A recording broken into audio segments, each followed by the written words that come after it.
Jobina, I quite famously hate children's storylines and shows. But you know what I hate more than children's storylines? Oh, no. What? Pet storylines. And this show has both. It does. Let's start the show.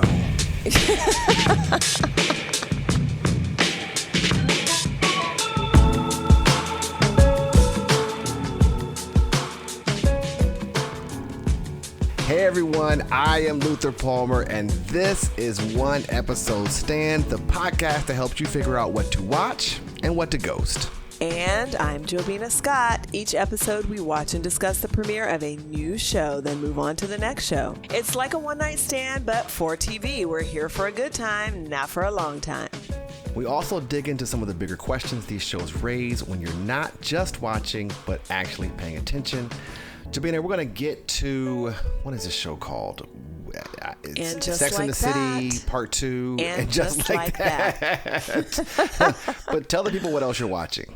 I am watching Three Women on, I think it's on Prime. So this is, I didn't realize it was adapted from a book, but I have read the book. I told me that you read the book. Yeah, because you told me you're watching the show. Then I started watching the show, and then I said something about the story seems familiar. It seems so familiar. Like, I've read this book. What's it about? Give us some deets. Intrigued. So it is about this writer who is struggling and wants to tell like impactful stories, and she ends up traveling across the country and meeting three incredible women who she writes about their lives, their desires, their secrets, just the things that make them different from the norm. Yeah. I'm watching Three Women, but I'm also watching the NBA Finals. Okay. I love basketball, and this is the end. You do. It's sad. It's a sad moment where this season is winding down. So, but anyway, what did you know about Three Women before you picked it for the show? Well, we didn't pick Three Women. We picked And Just Like That. Sure, that too. That show. I mean, of course, I watched Sex and the City. I've watched seasons 1 and 2 of And Just Like That because we are watching S3E1, season 3, episode 1 of And Just Like That. So I've watched all of it. This is season 3 of And Just Like That? This is season 3 of And Just Like That. For some reason in my mind, I had season 2. Wow. No, sir. Season 3. They are really milking this, aren't they? They are doing well. People love it. They've introduced new characters. They have a cult following. Yeah, so I know a lot about the characters, a lot about the storylines. Right. And here we are at season 3. So what is And Just Like That about? It is about, how many women is it now? Is it 4? It's like 7 women. And I was going to say there's so many people. But it is about the core group minus Samantha. So that's Carrie, Charlotte, and Miranda, who now have expanded the friend group and brought in 2 additional friends. And they are navigating life at middle age in New York City with like their lives fast forwarded this many years later and all the complexities that life brings. Right. Yeah, and it's a continuation of, it's really the same themes, right, happening from Sex and the City. Yeah. And my experience with Sex and the City is that when I was in grad school, women were talking about Sex and the City, and they were talking about it in a way where they would say, oh, I'm a Miranda, or I'm a Charlotte, or I'm a mix between Carrie and Miranda, right? Women very much saw themselves in these characters, these women. Which drew me to the show because I'm trying to learn about women. Like, I want to learn as much as I can about women. So I started watching the show, literally like taking notes about. You were like, what's a Carrie like? right. And what is happening in these women's lives that is so universal, because some of the criticism of Sex and the City was that it wasn't very diverse, right? It was 4 white women. Right. But yet, all of the black women I knew had still identified with these characters. So they had touched onto this universal theme of love and relationships and breakups and connections and marriage and divorce that just connect with everyone. Yeah, I will say though that as Black women, we are often forced to see ourselves in characters that don't look like us, because that is what is available. Say that, Jobina. We don't have a choice but to see ourselves in white women who are the predominant characters on shows even to this day. And then when they make one cartoon character that is traditionally white, when they make one cartoon character Black, the people lose their minds. The entire nation they lose their mind. How could you do this to us? Yeah. And that's a good point. And that's actually when I heard that said that these characters being white and us being Black women never stopped us from connecting, identifying with them. to the stories being told. Mm-hmm. So basically grow up, right? And understand that this is about a story, this is about love. So that is my exposure. And I enjoy it. Like I enjoy the banter. I enjoy the relationship stuff. Of course, I'm always kind of looking at it from a guy's perspective, and the guys that come in out of their life, and the husbands that they are with and not with. So, I would be watching this show even if it wasn't for the podcast, basically. Okay. Yeah. Okay, so Jobina, how does the show look, sound, and feel? I mean, it looks like Sex and the City. It looks like seasons 1 and 2 of And Just Like That. It's set in New York. Right. Exactly. It's in and out of their amazingly fabulous homes and apartments. It's in every cool venue, every beautiful restaurant. So it is. What is her name? Carrie Bradshaw, something like that? Bradshaw. Was she a fashion, because we talked before previously about fashion icons. She had a signature style. Was she ever aspirational to you, that look? Yeah, I mean, I liked and appreciated that she was so kind of quirky and different, and she could wear she just was never concerned about matching in any way. Like, matching went out when Carrie came in. Like, no one wanted to do that anymore. Like, but the thing I think she introduced to, like, people with far fewer resources than her character on the show is buying really expensive clothes. So she was like the person with, like, every brand, like her wardrobe. There was of course there was the documentary on the making of it, And Just Like That, and this like giant warehouse that housed all of Carrie's clothes from like the first episode of Sex and the City until now. Like, she introduced this, like, really investing in pieces and spending a ton of money on clothes, which now that I have not adopted. I'm not doing that. Well, that was also I like some nice of the things, but I'm not like spending $1,000 on a pair of shoes. That was also some of the criticism of Sex and the City, was that Carrie Bradshaw is a writer for some. She's a writer, and she's living this extravagant life, and people thought this isn't real. Like, you're portraying someone who's living the life of luxury. Yeah, she could not possibly be living that way. Right. Yeah, maybe she has a trust fund.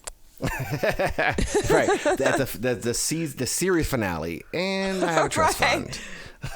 Yes. Okay, so what is the show really about, though? Like, what themes recur? And let me start, because this show is about relationships, right? Sex in the City, and Just Like That. This show is about relationships that start in, and one of the things that keeps coming up, and it came up in episode 1 of season 3, was women at the brink of ending their relationship and saying, like, enough is enough. Not even that the person's being an asshole, but the situation is not. I can't do this anymore. Right, I can't do this anymore. And as I reflect back over, I don't even know how many seasons Sex and the City had. That was just a recurring theme of when to call it. Yeah. And I had a friend recently she's been telling about her relationship and her situation. And I told her, I said, I'm calling it. Like, I'm calling your relationship. It's over. You're like, it's time to get out. I'm calling it. And I told her, you can still continue, but like, from this day forward, like, I'm saying it's over. Just know it's over. And but that is a very difficult. It's one of those things. It's so easy to see from the outside. That's so difficult. But don't you think part of it too is, I think that sometimes people in these situations, they see it and they either have hope for the future. It's that hope. They're hopeful that it's hope. Like they're thinking at some point we are going to turn the corner. Or fear of like what that it will feel worse to be without this person than it does to tolerate the things that I'm putting up with while I'm with this person. So it's a hope and fear. I'm telling you. I think many times people see it. They're just locked in, and it feels so difficult for them to flip the switch and make the choice. But now to that you say that, though, I'm actually not sure that the show addressed it in that way, right? No. They kind of surfacey, I'm not getting enough of your time, you're too focused on work. Yeah. But they didn't dig into that deeper level of, I'm afraid to leave this person. Well, no, actually, who's the woman who's dating the movie producer? Seema. So in the early seasons of this particular show, she is introduced to us as someone who is afraid of being alone. Yeah. And she doesn't think she'll find anyone. And Carrie says, you will find someone. You will. But when she breaks up with this guy in literally episode 1, which is not really a spoiler because it's the first episode, they don't return to that notion of, it's hard to break up with you. Now I'm back to being alone. Yeah. Because I was afraid of being alone and not finding anyone. They just, it's over. I'm breaking up. I called a car. But but here's how she was able to do that. Like, she had to return to herself. Like, he put her in enough situations that she just knew were not her, that she had to return to herself. It's almost like she woke up and was like, wait, what am I doing? Right. Scouting for your movie, riding in a van, eating Doritos. Like, I don't do that. So she woke up and was like, I am out of here. I actually thought her breakup from him was very believable given her character, because she is both afraid to be alone and fiercely independent. Right. She has a standard of life that she is like, she will not compromise on. And she was like, I'm going to have to compromise with this man. But I wonder if in episode 2 and 3 and 4, they get into her issue, feeling regret for leaving him, or so I remember this great quote I heard when someone said, I miss you but I don't want you back.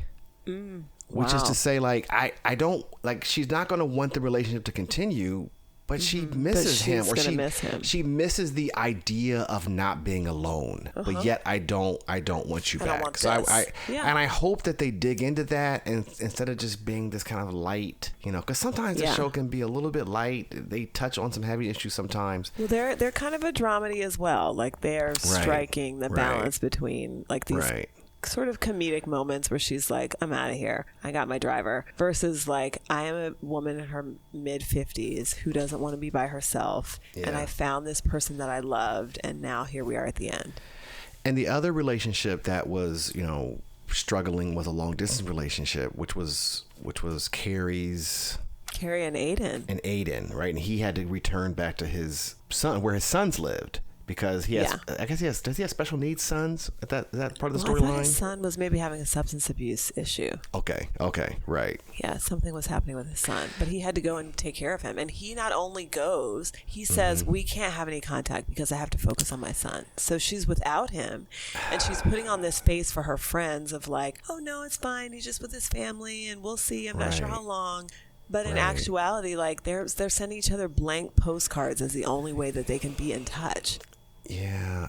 And again, here is this situation of, when do we just call it? Like, we love each other so much. And it almost makes it worse that a person, the thing that is causing the friction is that person doing the right thing. Like I said, it's not about him being an asshole or a jerk or he's mistreating me, and he enough loves is her. enough.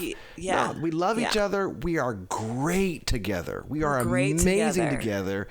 But you're in a situation that is untenable, and so I gotta call it. That's not what she does, but she experiences the sort of misconnection, because he calls her because I thought he said, like, I ache for you. I mean, this is so interesting when you said, like, your perspective as a man watching this stuff. I was like, is any man ever really calling up his girlfriend and saying, I ache for you? Like, of course, Jobina.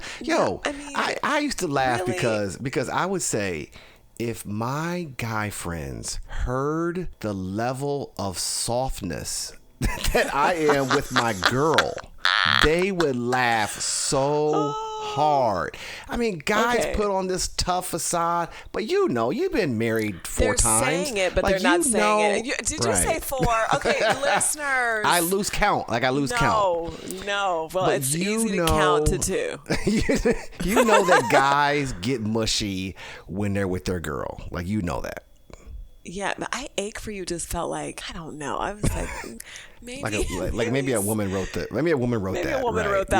I mean, it would be lovely to hear it, but I don't know about that. Yeah, I've never said, I don't know though. I might. Let me. You're like, I might pull it out. Let me write that down. The next business trip I'm on, I ache for you, girl. No. She'll say, have you been watching what? Just Like That? Who is this?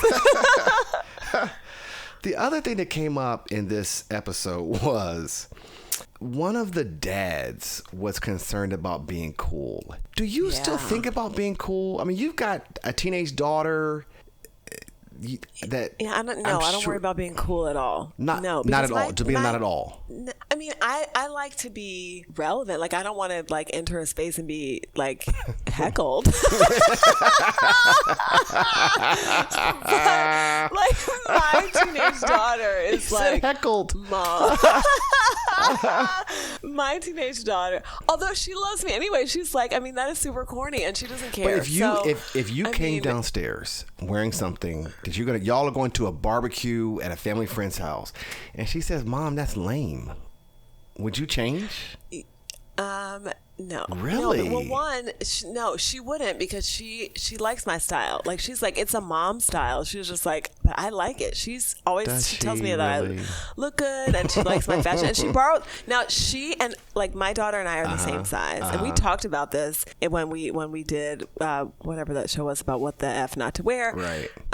But we will wear each other's clothes. Okay. So there are things that I have that I know she thinks are cool because she will wear them. Mm-hmm. But I think I don't want to be socially inept, but cool, right. Whatever.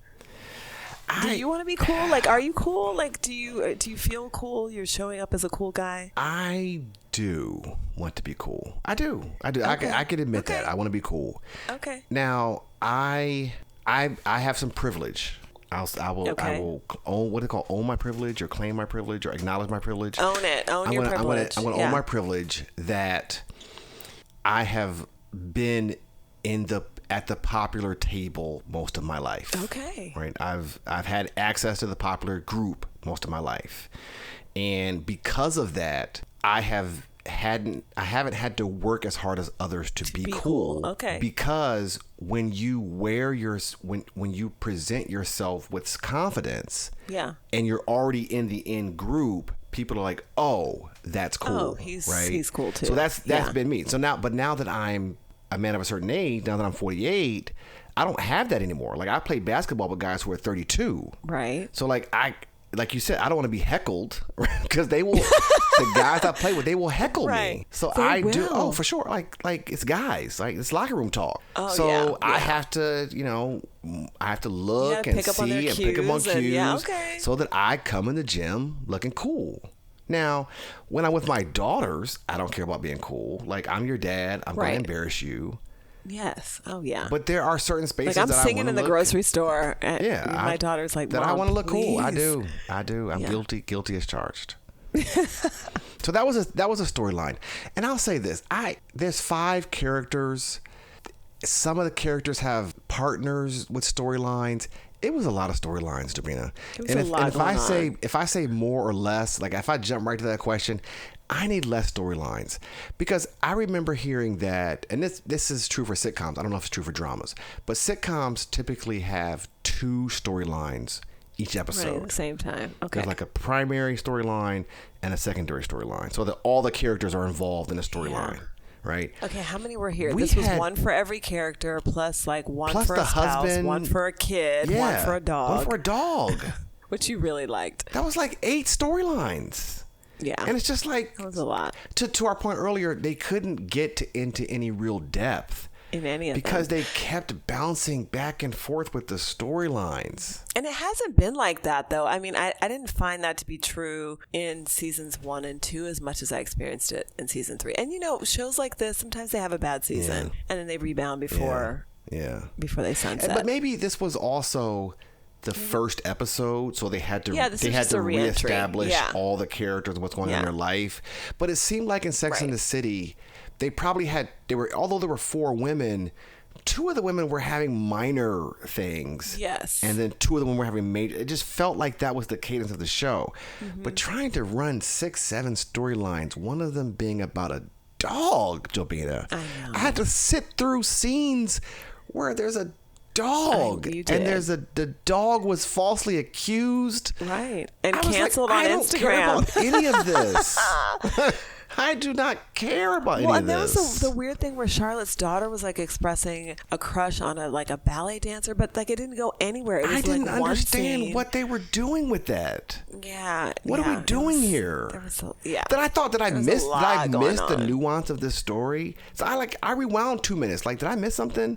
Rewound? No, just regular teenage person. This is the way it's going. Liking a guy. Yeah, and then she went backstage to see him, and that was it. Like, and that was it. They never even showed it. Did y'all leave her at the theater?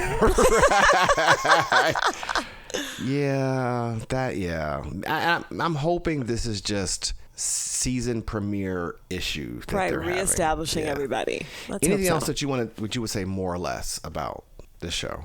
I mean, I might agree with you on less animals, because we also had something with Carrie's cat. I like animals. I have a dog, but I don't want to see him in a movie. Yeah, it was too much going on. The cat, I could have done without that little piece too. Do you want to say anything about the virgin nun who was married to Jesus? Yeah. So Virgin Mary, in fact, the nun who was married to Jesus. So this was my thing about her. Like, it made me think about disclosure, because when Miranda got picked up by her in a bar, she had no inkling that she was talking to a nun. Right. And didn't find out until the morning after, which I was like, come on. And that was Rosie O'Donnell. Did you know? I know you're not good with faces. So you said, Did you know that? Wait. So I'm watching the show and I'm thinking, where do I know this woman from? I know this woman from somewhere, but I didn't Google it because I'm busy watching And then you mentioned Rosie in our show prep. We do a minor amount of show prep for this show, and you talk about Rosie O'Donnell. And I said, I gave it away. You're like, that's who she is. Yeah. How do I not know that? And I was watching it thinking, he's not going to recognize her.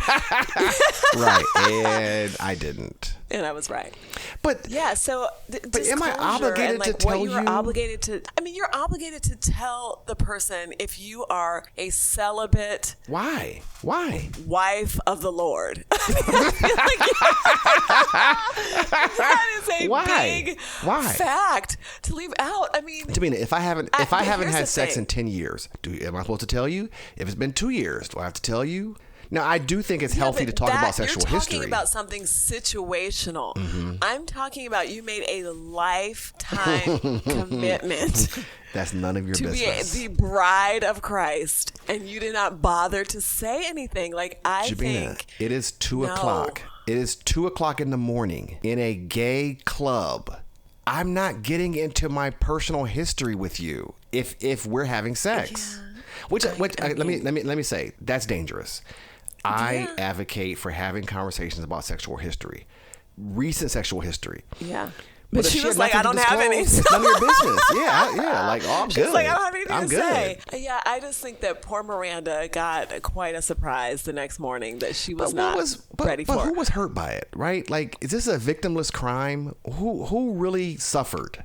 Well, Miranda felt like, I think that she didn't give Miranda the opportunity to not make that choice. I think Miranda did not, because on top of the fact that she's a nun, I mean, we're talking about her celibacy, but she was a virgin. And that was, Miranda did not have an opportunity to say, I do not want to be the person who... Jobina, ends your reign of celibacy. Miranda slept with a woman she met at 2 a.m. at a gay bar. So now all of a sudden, I want to make the choice to know if you're a virgin or not. I think that she had some regret on the back end. But that was her own making. the nun was like, I'm fine. Like, I'm not leaving the nunnery. I'm going back to my husband. Right. She my was husband, Jesus. God and I are married. Right. I'm not breaking that And that's up. what I'm saying. Like, who was hurt by it, right? Now, I would want to know if I encounter a woman who's a virgin. Like, that. All that being said. Right. But if they choose not to tell me, I'm okay. I got to be okay with that. Like, we all got to make choices, and some business is mine, some business is not mine. If her sexual history isn't putting me at risk, then what business of mine is it? I don't know. I just feel like a little bit more information would have been helpful. All right, let's do Marry, Kill, One Night Stand. I'm going to give you I don't know either of the black characters' names on this. His name is Herbert. So Herbert. Nicole Parker's. Nicole, yeah. What's her last? Is that her last name? No, she has like a hyphenated last name or something. She's married to Boris Kojo, but her husband on the show, his name is Herbert. Yes, I'm gonna give you Herbert. Yeah, so here's the thing about... The character, not the person. I know. Yeah, here's the thing about Herbert. He is not cool. he's not. I'm like, Herbert, I know you want to be cool, but Herbert is super corny. And even like, I mean, I know it's intentional the way they're contrasting these two characters, but I can't even see her with him. Really? Like, I don't think they're a match. They do not seem like a match to me. No. It's going to be the end for him. I thought they had good chemistry. That's interesting that you said that. No, I mean, I thought that from the very first season when they introduced her husband. I was like, how did they? No, and it's not how did they cast this guy. Mm-hmm. That's not it. It's how did they write this character for her? Right, like she is so sophisticated, and it's not that he's not sophisticated. Like you can tell he comes from a similar background, but I just thought they didn't write the right character for her husband. And yeah, he's also not for me. So I'm looking this guy up. He's the guy that played George Washington in Hamilton. Okay. Oh, wow. Now I didn't recognize him. Wow. Okay. So he probably was really singing in that scene in the bar. He was lip syncing. That was he was lip syncing, but maybe he dubbed it in advance. Maybe he dubbed it in advance. Nicole Ari Parker, Nicole Parker. You talk about? I'm not going to give you her. I'm not. Don't. I'm not. I'm not giving you her character. I'm not giving you her as a person. I am going to give you Charlotte. Now, which one? I have the always dog. gotten She's the the name one with mixed the up. dog. Oh, she's the one with the dog. Charlotte. I can't marry Charlotte. That's clear. And I can't kill Charlotte. I'm a one night stand Charlotte because no, I'm gonna kill Charlotte. I have known Charlotte long enough to know that she is not. What's the right word? She has some uptightness to her spirit. Okay. That would not translate well to a one night stand. That would be a disaster. So okay. I'm out on both Charlotte. Both characters are going down tonight. All right. So based upon what you saw in the first episode of season 3, are you going to continue watching, or was it a one episode stand? I'm going to continue watching. I am fully committed to the whole enterprise. I love Carrie Bradshaw as a character. I love the whole thing. And even though the first episode was a little bit rocky, they have me. They have me probably for the full season. I'm going to just watch the whole thing. Yeah, I'm with you. Because at the end of the day, it is an easy watch, right? It's an easy watch to just have it on. You know the characters, you're familiar with the characters. I'm probably in, unless there are several more pet centered drama in these episodes. Let them go. And child centered drama, let them go. But if they stick to the adults, then I'm in. You're in. All right, anything else you want to discuss about? All right. No, that's it. Thank you all for listening to One Episode Stand. If you enjoyed this episode, you can subscribe to the podcast to be alerted when new episodes drop. If you're listening on iTunes, please give us a rating. We've got some good ratings on iTunes, but those ratings help other people find the show. The theme music is Freedom by Paradox Hip Hop, and we'll be back next time with another series premiere. Jobina, let's end on this. Every story has a moral. What was the moral of this episode? You know, I'm gonna give the moral. I'm gonna give the moral. It. Okay. Go for it. Although Jobina herself doesn't care about being cool, she needs her partner to be cool. The double standard runs deep with Jobina true. I need on the it. coolness meter. You gotta be cool. My moral, Luther, is if you are a celibate virgin nun, please disclose this to your first ever partner and allow them to make a choice. Okay. I don't care if it's 2 o'clock in the morning. Disclose. Which to you is the more egregious thing? Let's say she was a virgin but wasn't a nun. Or let's say she was a nun who wasn't a virgin. Like she had a younger life where she became a nun in her 30s and she's the last 15 years. Like which of those really should be disclosed? The more egregious thing to me is the nun.